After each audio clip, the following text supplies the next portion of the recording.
Pessoal, eu tô começando minha jornada no YouTube faz pouco tempo, sou eu sozinho aqui com vocês e vou sempre me dedicar para trazer os melhores conteúdos. Se inscreve no meu canal e obrigado pela sua ajuda. Agora, seguimos. Dizem que não se deve confiar absolutamente em ninguém nesta vida, nem em um familiar, muito menos em alguma pessoa estranha que pretende nos oferecer ajuda. Vou contar uma história que vivi e que me surpreende até hoje, porque confiei na pessoa que supostamente ia me ajudar, mas que acabou prejudicando a minha vida. Naquela época, meu marido Emanuel era um bêbado de primeira. Ele não aparecia em casa por dias, e, quando aparecia, sempre chegava completamente bêbado. Passava os dias de ressaca deitado, e os outros dias usava para trabalhar um pouco aqui e ali. Ele nunca teve um emprego fixo e sempre foi uma espécie de faz-tudo, fazendo de tudo um pouco. Mas até nisso ele tinha muita sorte, porque sabia fazer bem o trabalho e muitas pessoas confiavam nele. Todos menos eu, porque ele já me tinha até a garganta. Às vezes ele chegava em casa bem bêbado e queria que fizéssemos sexo, mas nessas condições me dava muito nojo. Além disso, eu já estava começando a perder o carinho pelo meu marido e às vezes até desejava que, de tantas bebedeiras, ele não acordasse mais, que ficasse ali estirado, porque já só nos estava atrapalhando. Digo isso porque tínhamos 3 filhos, e o dinheiro que ele nos deixava mal dava para as contas. Eu também trabalhava, mas às vezes tinha serviço, às vezes não. Foi então que, de tanto lutar, um dia, conversando com a minha comadre Socorro, ela me recomendou uma mulher, uma suposta bruxa muito milagrosa, a qual era muito respeitada porque seus trabalhos eram 100% eficazes. Anima-te, comadre, vamos visitar essa mulher e te garanto que, se ela fizer um trabalhinho para o teu marido, ele deixa de ser bêbado. Vais ver que o transformarão em outro homem. Fiquei pensativa sobre o que a minha comadre me dizia. Como assim? Bruxaria? O que era isso? Já tinha ouvido falar sobre isso, mas sempre acreditei que eram mentiras e que só faziam perder tempo e dinheiro. E para perder dinheiro, a verdade é que eu não tinha. Nos dias seguintes, os comportamentos do meu marido só pioravam. Ele passava cada vez mais tempo deitado na cama, bebendo e curando a ressaca. Tinha se tornado um completo parasita. Por isso, decidi tentar pelo menos uma vez, como uma última chance para salvar meu casamento. Peguei o telefone e liguei para minha comadre Socorro, para que assim ela me dissesse quando podíamos visitar a tal mulher. Minha comadre deu umas instruções, como levar uma foto do meu marido e algumas coisas que lhe pertenciam. Não sabia se tudo isso funcionaria, mas tinha esperança de que Emanuel pelo menos deixasse de beber para que pudesse trabalhar direito e nos dar uma vida melhor. Um par de dias depois, acompanhada pela minha comadre Socorro, pegamos o transporte e fomos por um caminho meio estranho, um lugar que eu não conhecia, mas que ficava perto do povoado, jamais dentro da área verde. Descemos do ônibus, pois a minha comadre me disse que estávamos muito perto e o restante do caminho tínhamos que subir a pé, pois a casa da bruxa ficava um pouco mais acima. Como pudemos, fomos desviando pedras e outras coisas, mas finalmente chegamos. Bom dia, senhora Dalva, como está? Ah, desculpe por virmos incomodá-la, mas olha, trouxe aqui minha comadre. Ela está passando por dificuldades e queria perguntar se pode nos ajudar. Aquela senhora não era uma mulher muito velha. Chuto que talvez estivesse na casa dos 40 anos. Sua juventude fez com que eu não confiasse totalmente nela, mas, assim que nos cumprimentou e nos fez entrar, começamos a conversar um pouco com ela. Foi aí que percebi que ela realmente sabia do que falava e que a julguei mal. Contei toda a situação que vivia com meu marido Emanuel ao ponto de me emocionar e começar a chorar. Dalva ficou me olhando, deu umas palmadinhas no meu ombro e disse: "Calma, garota, você vai ver que vou fazer algo para te ajudar. Mas só te digo, às vezes essas coisas dão errado. Mas me diga, como quer que eu te ajude? Quer que seu marido se apaixone por você? Quer que ele pare de beber?" Tive que responder e, com lágrimas nos olhos e a voz um pouco embargada, disse: "Não há força. Eu não gostaria que ele se apaixonasse por mim. Se Emanuel me ama, tem que ser de coração. Eu vim apenas para que ele pare de beber, para que não seja mais mulherengo e para que traga dinheiro para casa. Assim podemos dar uma vida melhor para nossos filhos. Mas também gostaria que me ajudasse para que, se Emanuel não for mais para mim, que ele vá embora, pois só me atrapalha. Dalva me olhou profundamente, como se estivesse tentando ver o mais profundo do meu olhar, como se estivesse se conectando com minha alma. Ah, sim, já entendi. Vamos ver. Imagino que trouxe a foto do seu marido, certo? E também as outras coisas. Coloque-as aqui sobre a mesa, pois agora mesmo vou começar a trabalhar nos pedidos que me fez. Mas considere que nem tudo sai como esperado. Às vezes, as coisas se complicam. Mas vou tentar ajudar. Quando coloquei todas as coisas sobre a mesa, aquela senhora começou a embaralhar algumas cartas de tarô. Com um ar muito misterioso, começou a lê-las, e antes de iniciar o ritual, me disse algo. Permita-me tomar a liberdade de lhe dizer algo. Olha aqui, vejo que seu marido nunca a amou. Ele sempre esteve apaixonado por outra mulher e é por isso que vive triste. Ele se sente fracassado ao seu lado e, por isso, gosta de beber. Mas lhe asseguro que, se ele parar de beber, ele vai ser outro homem. Você está consciente disso? Pois bem, vou tirar o vício do seu marido e verá como ele sairá da sua vida. Se você está ciente disso, então vou continuar. Faça o que tiver que fazer. Só lhe peço que tire o vício do Emanuel. Daí em diante, que seja o que Deus quiser. Não vou fazer nenhum escândalo nem vou agir de forma dramática com isso. Diante da minha resposta, a senhora começou a trabalhar com a fotografia. Rezou, soprou fumaça de um charuto e passou uma vela por cima. Depois, começou a colocar algumas fitas vermelhas ao redor da foto, criando uma espécie de moldura.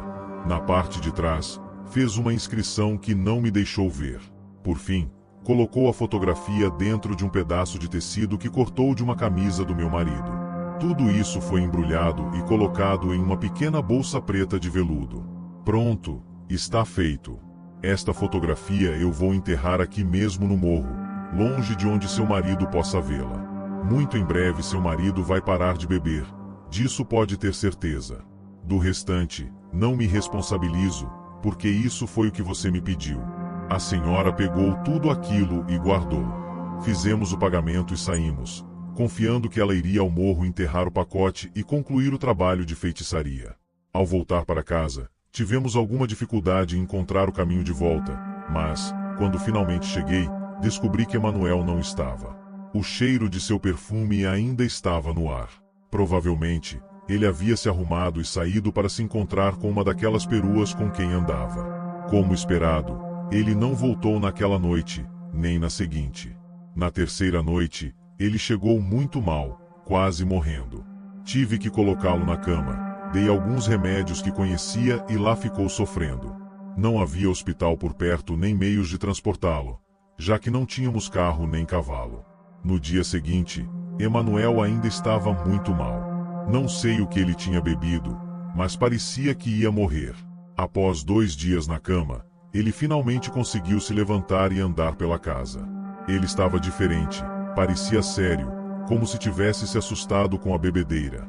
Amor, prometo que não vou mais beber. Desta vez senti que quase fui embora e me assustei. Acho que foi a última. Não vou mais beber.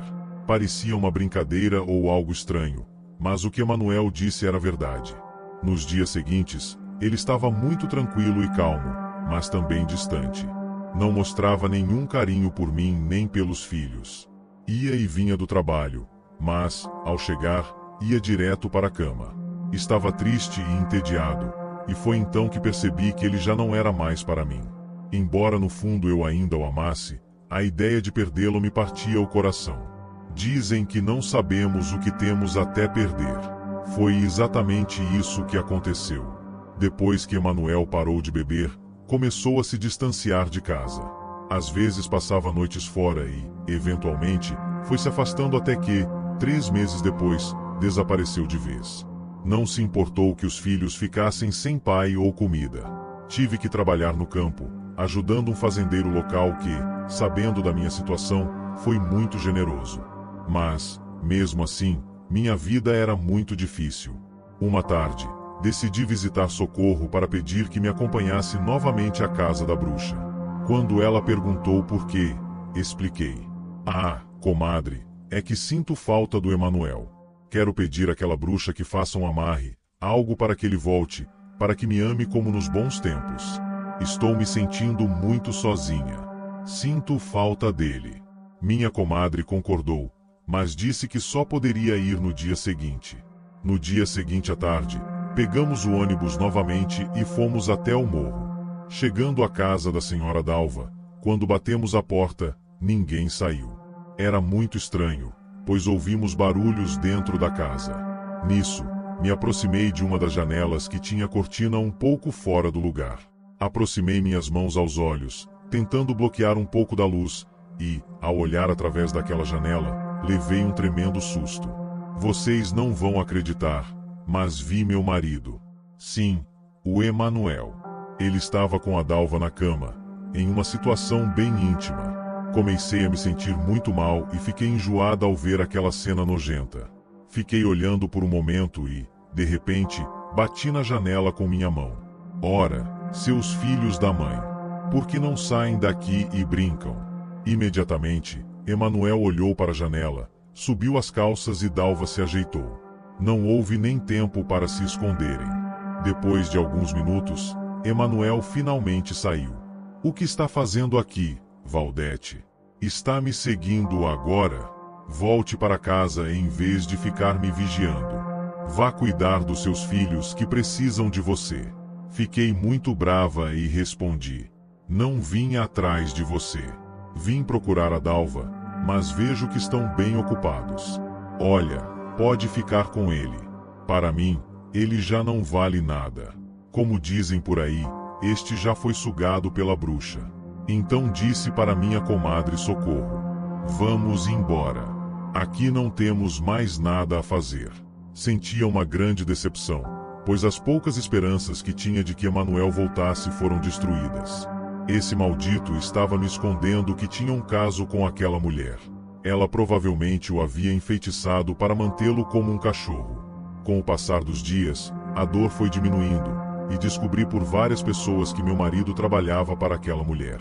Ele se tornou um capacho dela, praticamente um escravo. Tive que me resignar a ser humilhada pelas pessoas. Todos comentavam sobre meu marido e sobre a cara de boba que eu tinha. Mas a vida segue, e uma manhã bateram na minha casa. Dona Valdete, encontraram um corpo. É o do seu marido. Venha rápido. Não sabia se deveria ir ou não, mas, afinal, ele era o pai dos meus filhos e precisava confirmar o que diziam. Caminhei até o rio com meus filhos, e quando chegamos, havia muita gente lá. Nas pedras à beira do rio estava o corpo de Emanuel. Parecia ter sido torturado. Estranhamente, haviam arrancado seus olhos e quebrado seus dentes. A cena era terrível. Não deixei meus filhos verem e pedi que voltássemos para casa. Quando estava me virando, uma senhora disse: Dona Val, a senhora precisa cuidar do corpo do seu marido. Vai deixá-lo aí? Aquilo me irritou, e respondi: não é meu marido há muito tempo.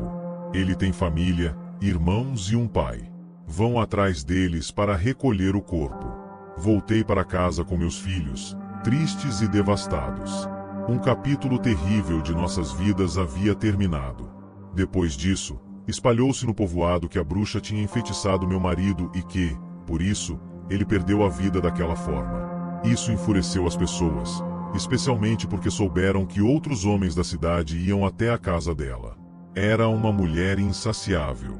Revoltadas, as mulheres organizaram um grupo e subiram até a colina para apedrejar a casa dela. Dalva tentou se proteger, mas foi atingida por várias pedras. Continuaram jogando pedras até ela morrer ali mesmo.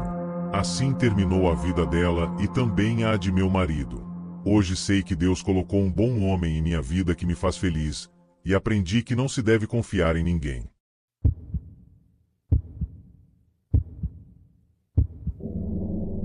Eu morei com meu irmão mais velho por cerca de 4 anos depois de terminar a escola.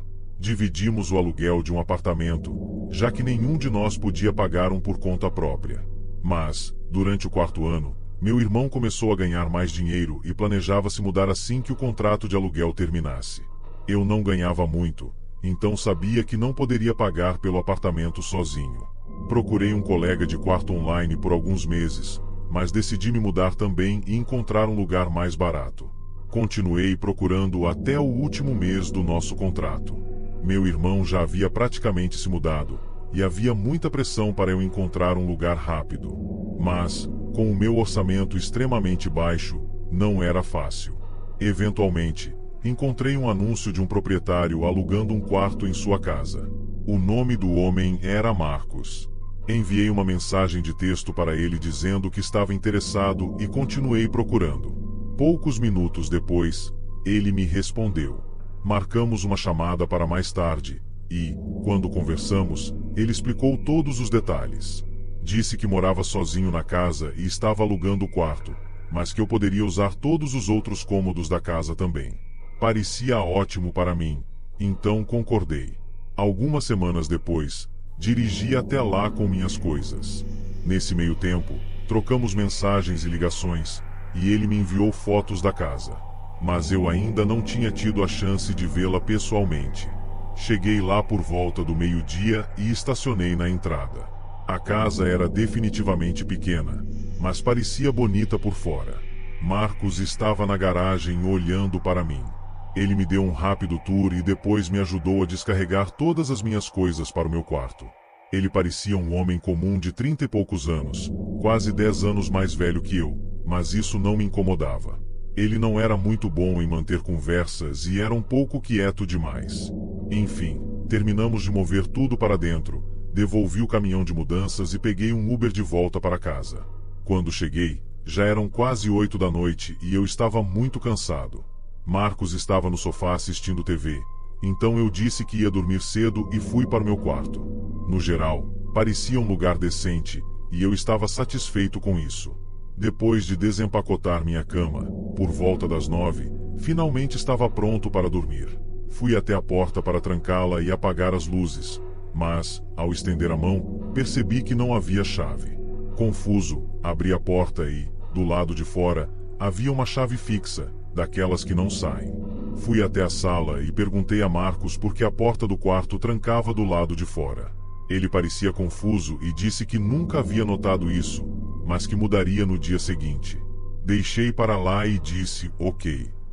Então voltei para o meu quarto. Estava cansado e não muito preocupado com isso, mas definitivamente foi uma descoberta estranha. Fui para a cama e adormeci. No meio da noite, acordei. Ouvi alguém se movendo na cozinha, o que presumi ser apenas Marcos pegando água ou algo assim. Então fechei os olhos novamente. Um minuto depois, ouvi alguém andando pelo corredor, mas, ao passar pelo meu quarto, parou. Abri os olhos e olhei para a porta. Ele ficou parado lá fora em silêncio por uns 30 segundos antes de ouvir um clique. Ele trancou minha porta. Meu estômago afundou, e senti meu rosto ficar frio enquanto Marcos caminhava para o seu quarto. Assim que ouvi a porta do quarto dele se fechar, levantei-me silenciosamente e fui até a minha. Tentei a maçaneta, mas ela não se mexia. Fiquei em choque por alguns segundos, percebendo que esse homem, que eu acabara de conhecer, tinha me trancado no quarto. Meu medo começou a se transformar em raiva. Chamei Marcos, dizendo para abrir a porta. Não demorou muito para ouvi-lo correndo para fora do seu quarto em direção à minha porta. Ouvi ele colocar a mão na fechadura e fazer uma pausa por alguns segundos antes de destrancar. Abri a porta imediatamente. Que merda é essa? O confrontei. Ele gaguejava, dizendo que só queria ter certeza de que eu estava seguro, porque não me conhecia. Eu entendia essa preocupação, mas trancar alguém em um quarto não era uma forma inteligente de lidar com isso. Disse-lhe que iria arrumar minhas coisas e sair pela manhã. Fiquei acordado a noite toda no sofá da sala, esperando a loja de caminhões abrir. Por volta das 9 horas da manhã, olhei para o corredor e vi que a porta do quarto de Marcos ainda estava fechada, o que me fez crer que ele ainda estava dormindo. Então dirigi direto até a loja e trouxe o caminhão de mudanças de volta para casa. Quando entrei, no entanto, a porta do quarto dele estava aberta. Marcos, chamei. Fui até o quarto dele e espreitei minha cabeça para dentro. O quarto estava vazio. Olhei ao redor da sala em descrença. como as coisas estavam ficando cada vez mais estranhas, saí e fui direto mover minhas coisas. Desmontei minha cama e carreguei tudo no caminhão em 2 horas. Só me restavam 2 caixas. Corri para dentro, peguei outra e apressei-me para a porta da frente até Marcos aparecer no vão da porta. "Saia da frente", eu disse. Ele me encarou sem emoção. Depois de alguns segundos, ele se afastou. Passei apressado por ele e coloquei a caixa no caminhão de mudanças. A última caixa estava pela metade, com alimentos aleatórios que guardei da antiga despensa do apartamento.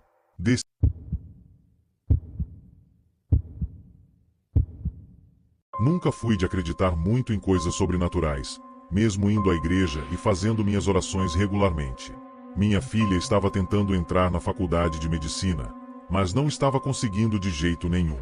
Foi quando uma vizinha me contou sobre uma alma muito especial do cemitério São João, dizendo que muitas pessoas conseguiam o que pediam depois de fazer promessas para ela.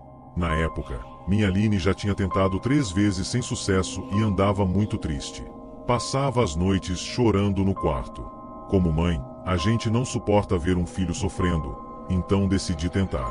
Fui até o cemitério em uma manhã de quarta-feira. Comprei uma vela branca e fiz minha promessa em frente ao cruzeiro. Se minha filha passasse, eu iria todo dia 2 de novembro para agradecer. O tempo passou, e quando o resultado do vestibular saiu, minha filha tinha conseguido a vaga. Foi uma felicidade tão grande que nem me lembrei da promessa nos primeiros momentos.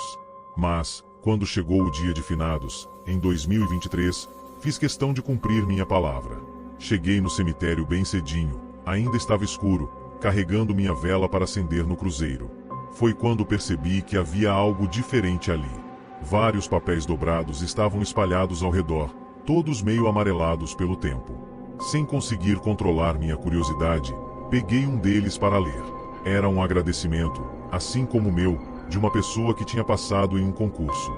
Li mais um, e era outro agradecimento por um pedido atendido. Naquele momento, comecei a sentir que havia algo muito estranho acontecendo naquele lugar. Comecei a tremer quando percebi que todos os bilhetes mencionavam a mesma coisa no final.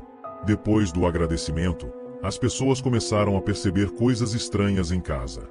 Falavam sobre barulhos de passos durante a noite e uma senhora de roupa branca que aparecia nos cantos dos cômodos. Alguns relatavam que ela ficava parada. Outros diziam que ela andava pela casa, como se estivesse procurando alguma coisa. O mais assustador é que isso acontecia sempre depois que a pessoa vinha agradecer, como se a alma estivesse cobrando algo em troca. Fiquei tão nervosa que minhas mãos começaram a suar. Mas, mesmo assim, acendi minha vela. Afinal, uma promessa é uma promessa. Enquanto a chama queimava, senti um vento gelado passar por mim, mesmo sendo um dia quente de novembro. Naquela mesma noite, começou. Eu estava lavando a louça do jantar quando escutei passos no corredor que leva aos quartos. Pensei que fosse minha filha, mas ela estava tomando banho naquele momento. Os passos eram pesados e lentos, como se alguém estivesse arrastando os pés no chão. Meu coração disparou na hora. Larguei tudo e fui ver o que era, mas o corredor estava completamente vazio. Voltei para a cozinha, tentando me convencer de que era só impressão minha, que estava sugestionada por causa dos bilhetes que tinha lido mais cedo. Mas então senti um cheiro forte de vela, igualzinho ao do cemitério. Quando olhei para o canto da cozinha, vi uma sombra branca parada.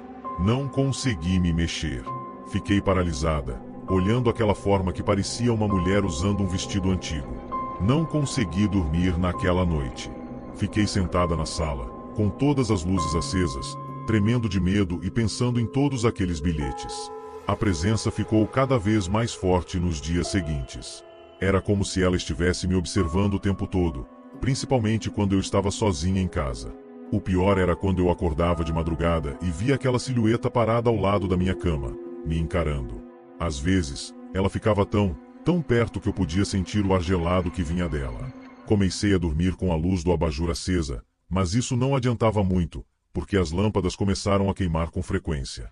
O cheiro de vela aparecia do nada em vários lugares da casa, principalmente no quarto da minha filha, e isso me deixava ainda mais apavorada.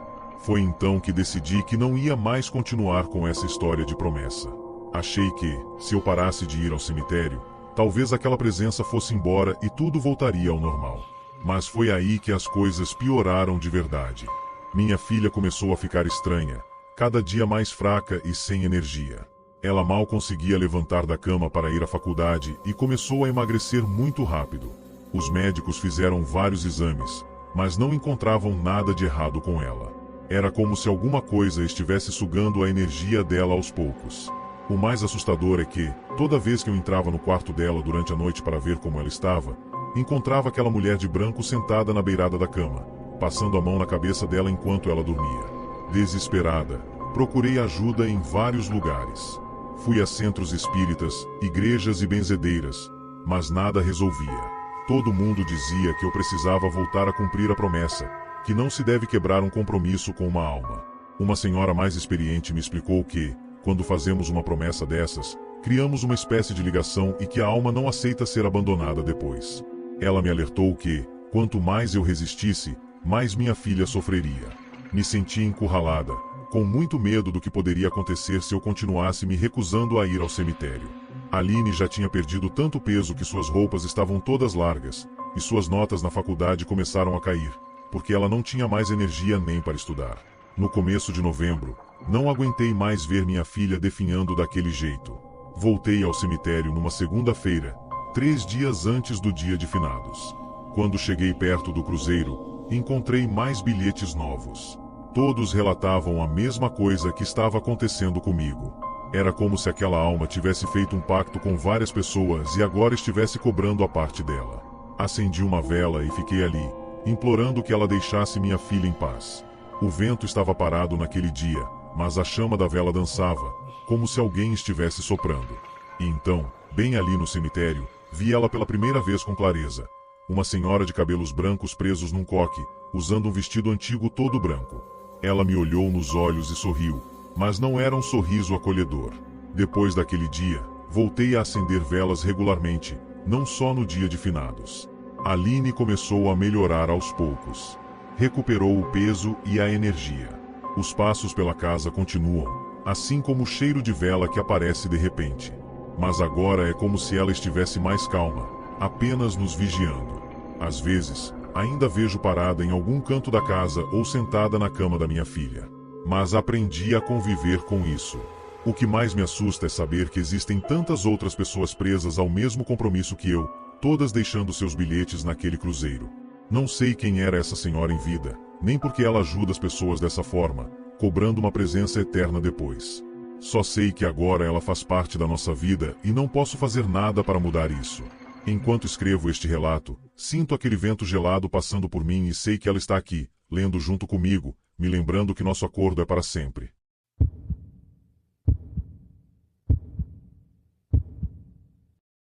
Nem sei se deveria contar essa história. Faz tempo que isso aconteceu. Eu tinha uns 15 anos de PM nas costas. Era uma terça-feira, já perto das 11 da noite, quando o rádio tocou. A central avisou que tinha morador reclamando de uns gritos horríveis vindos de uma casa abandonada na Rua das Palmeiras. Na hora, nem dei muita importância, porque chamado assim é bem comum, né? Mas, desde que entrei na viatura com Souza, meu parceiro de patrulha, senti uma coisa estranha. Parecia que tinha um peso nas minhas costas, sabe? Uma sensação ruim mesmo. Aquela rua estava mais escura que o normal, como se todos os postes perto da casa tivessem queimado de propósito.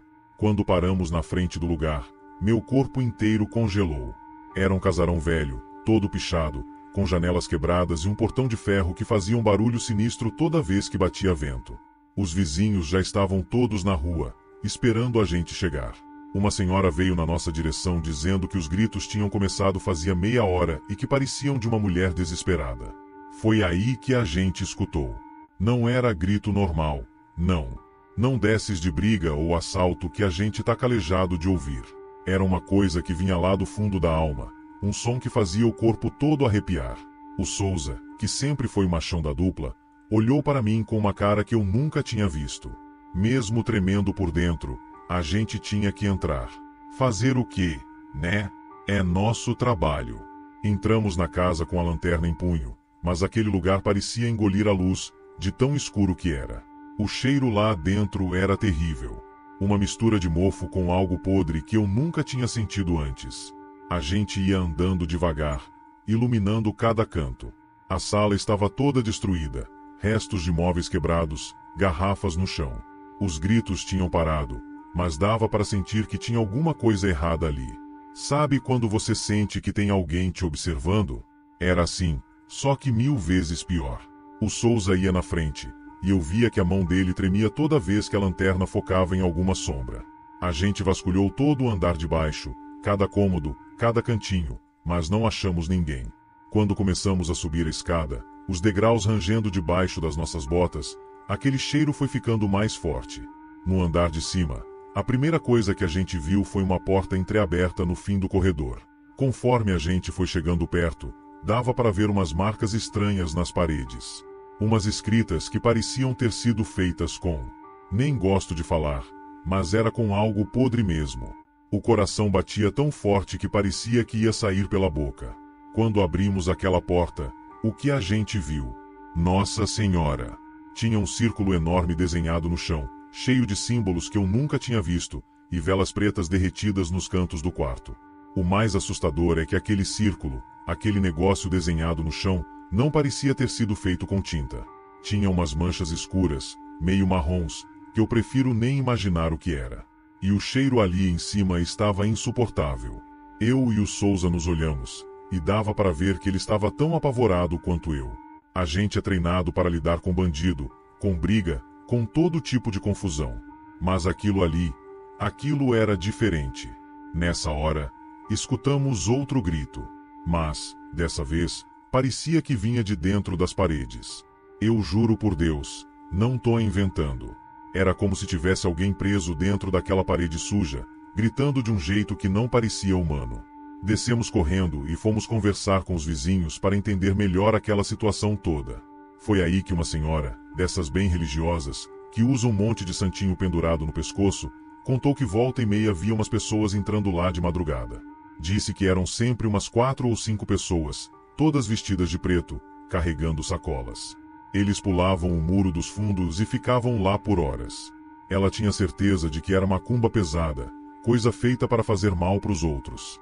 Enquanto ela falava, dava para ver que os outros vizinhos concordavam com a cabeça, todos fazendo o sinal da cruz. E olha que eu não sou de acreditar muito nessas coisas, não. Mas, depois do que vi naquela noite... Depois daquela noite, a gente voltou nessa casa mais algumas vezes, sempre que tinha chamado.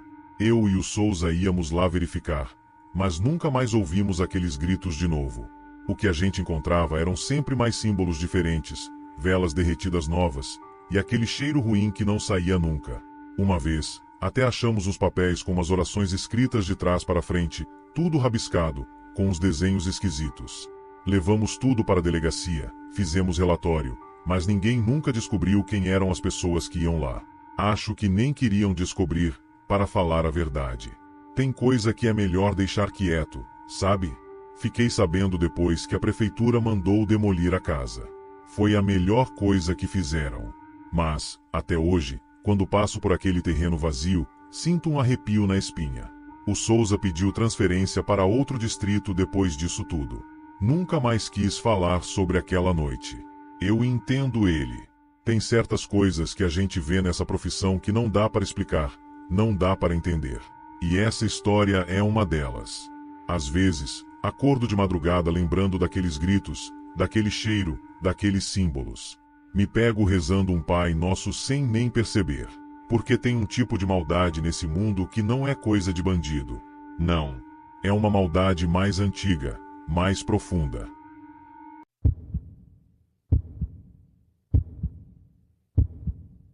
Essa não é uma história minha, mas sim do meu pai. Para que fique melhor o entendimento, irei escrevê-la na primeira pessoa. Espero que gostem. Meu nome é Carlos, e trabalho há 22 anos como pedreiro. Aprendi tudo o que sei com meu pai. Embora o corpo às vezes reclame, sempre gostei da sensação de fazer algo útil aqui na terra. Não tem coisa melhor do que receber elogios das pessoas aqui do povoado pelos trabalhos prestados. Vou contar uma experiência que vivi há algum tempo, durante uma entrega que precisávamos realizar. Foi num período fraco de trabalho, e precisei arrumar um emprego com um conhecido.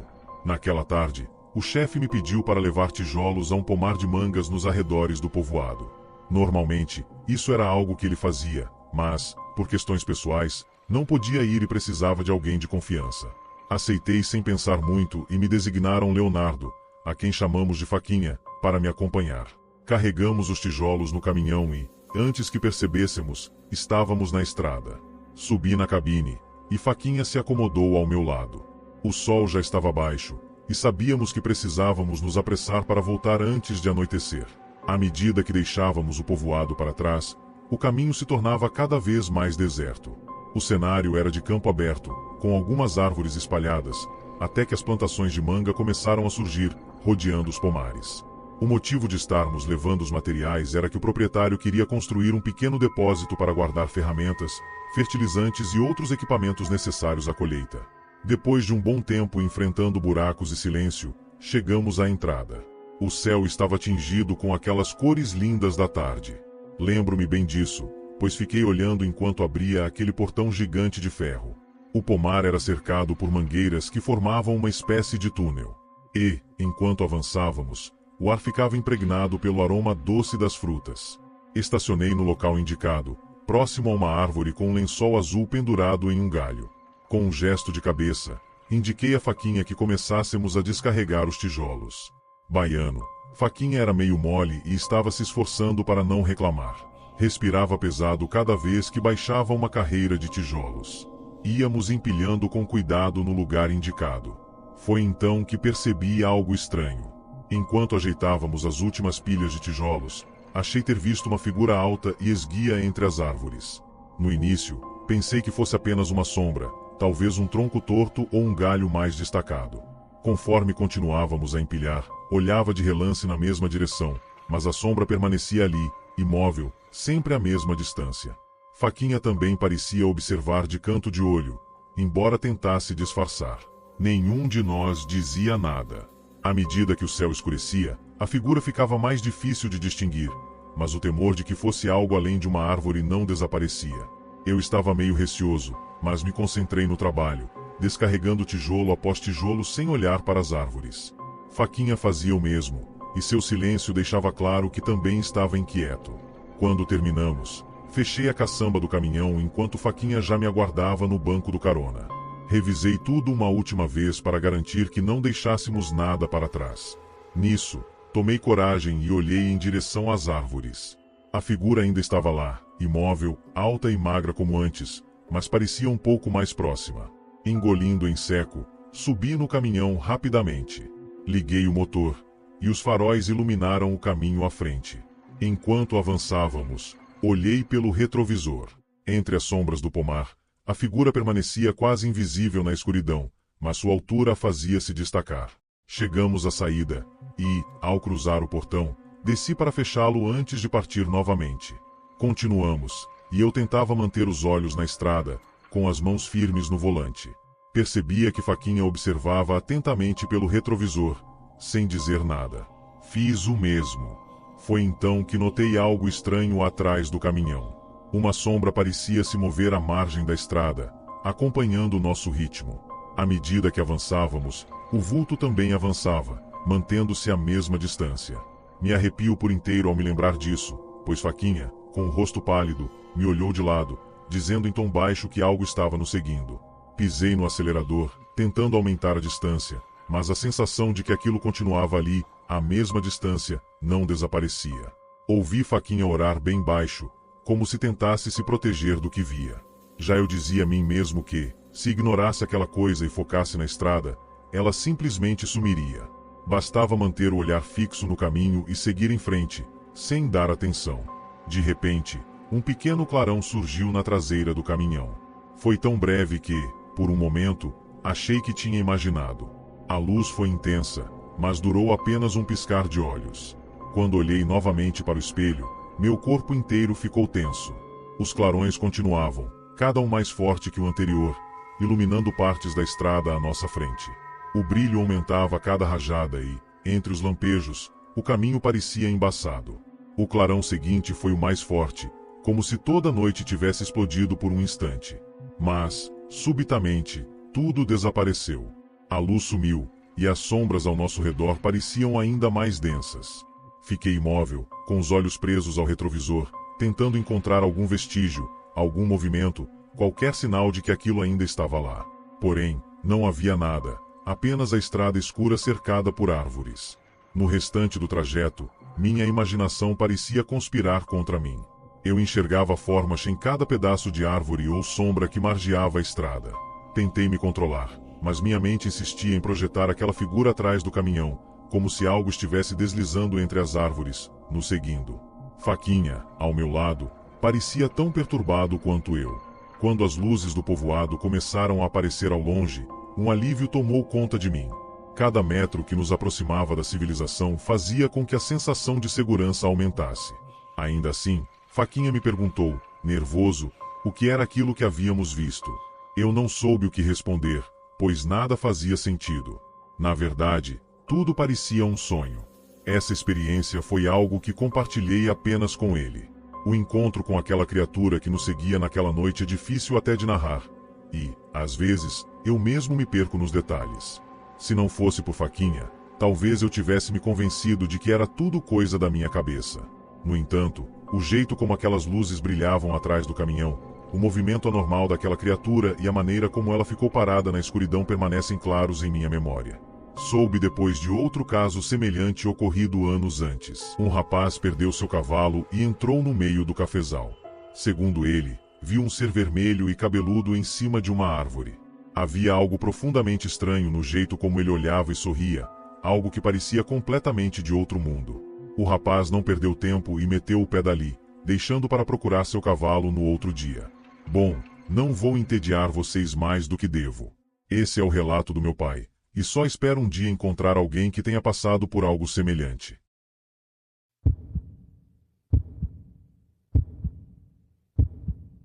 Lembro-me daquela noite como se fosse ontem, uma daquelas noites em que a estrada parece se estender até o infinito e o cansaço pesa em cada um dos ossos. Eu sou um caminhoneiro já veterano e conheço cada canto das rotas por onde dirigi nos últimos 25 anos, mas nunca antes havia enfrentado algo como o que vivi naquela ocasião. Parti rumo a Rondonópolis, e após carregar o caminhão, iniciei minha jornada com o peso do cansaço sobre meus ombros. Pelo que me lembro, já era quase meia-noite quando o sono começou a me atacar, mas o rádio, meu fiel companheiro de viagem, me mantinha acordado. Decidi fazer uma parada para esticar as pernas e tomar um café bem forte. Foi então que tudo mudou. Um homem se aproximou pedindo um favor, uma simples carona para chegar um pouco mais adiante. Aceitei sem pensar muito, sempre tive um bom coração, e a solidão da estrada me fazia valorizar qualquer companhia. Além disso, não era uma boa hora para deixá-lo naquele local, que logo seria tomado pelos usuários de drogas. Viajando sozinho, pensei que um pouco de companhia me ajudaria a não cair no sono. Enquanto caminhávamos em direção ao caminhão, algo ao nosso redor parecia estranho. Não se ouviam os sons dos carros ao longe, nem mesmo os passos daquele homem sobre a brita. Conforme avançávamos, uma sensação esquisita tomava conta de mim. Calafrios percorriam meu corpo como uma advertência que decidi ignorar. Já dentro do caminhão, percebi que ele carregava alguns documentos, e em alguns momentos, os acariciava. Vi a foto em suas mãos e percebi um gesto carinhoso em direção a um rosto. Tentei quebrar o gelo perguntando sobre sua família e origem. No início, ele quase não falou nada, mas as poucas palavras pareciam carregadas de tristeza. Sentindo que talvez estivesse mexendo em algo doloroso para ele, tentei me distrair com o rádio. No entanto, só consegui estática. Inseri um CD, mas ele era ejetado toda vez. Insisti, mas sem sucesso. Surpreso, perguntei se ele podia verificar o rádio. Ele mexeu em alguns botões, mas disse que não estava ligando. Apesar de sua boa conversa, não pude deixar de notar seu semblante escondido na penumbra da cabine do caminhão. Na primeira parte do caminho, conversamos amenamente, mas depois o silêncio se instalou. Perguntei de onde ele era e ele respondeu que nasceu em Pedra Preta. Em troca, perguntou de onde eu vinha, e respondi que era de São Paulo. Ele notou meu cansaço e sugeriu que eu fizesse uma pausa em um restaurante ao longo do trajeto, um lugar agradável, com comida boa e café quente que ajudaria a aliviar o sono. Próximo ao restaurante, A conversa continuava, e ele comentava sobre as dificuldades de ser caminhoneiro, a ausência da família e o peso do trabalho. Eu disse que gostava de dirigir, pois sentia que a estrada era tudo para mim. Ele respondeu algo que me deixou inquieto. As estradas acabam e elas te levam a outros lugares, a outros caminhos, caminhos solitários que parecem intermináveis. Antes que eu pudesse perguntar o que ele queria dizer, avistei as placas do restaurante. Eu havia notado aquele lugar antes, apesar de conhecer o caminho de cor. O homem disse que parava frequentemente naquele restaurante, sempre atendido por uma família simpática. A comida era deliciosa e o café sempre quente, pronto para os viajantes. Entramos, e tudo parecia normal. O lugar estava movimentado, até a música era agradável, embora antiga, como as que nossos avós ouviam. Fomos atendidos por uma jovem que parecia estranha. Suas mãos eram muito magras e com uma pele muito fina. Quando olhei para seu rosto, seu cabelo cobria quase tudo. Ela anotou nosso pedido de forma gentil e, enquanto aguardávamos, observei o ambiente. Tudo parecia de outra época. Algumas mesas eram iluminadas por lampiões, criando uma atmosfera que nunca tinha visto antes. Tomei um café que pareceu fazer o efeito contrário, pois um sono pesado começou a tomar conta de mim. O rapaz que estava comigo sugeriu que eu descansasse ali mesmo no caminhão, mas resisti, alegando que precisava seguir viagem.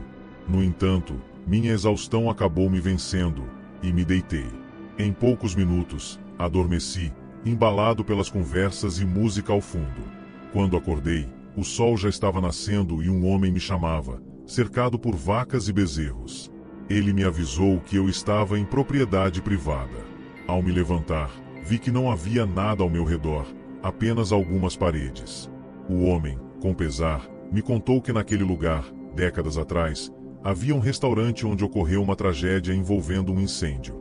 Assustado, contei ao homem o que havia acontecido comigo. Ele disse que não era o primeiro a vivenciar aquilo, pois algumas pessoas já haviam relatado histórias semelhantes. Ainda tenho muitas perguntas sobre o que aconteceu naquela noite, mas pelo jeito, morrerei sem saber. Mesmo com os outros zombando e rindo de mim, sempre que me lembro dessa experiência, sinto um medo indescritível. Nunca deixe qualquer estranho entrar em sua casa ou em seu veículo. Que minha história sirva de lição.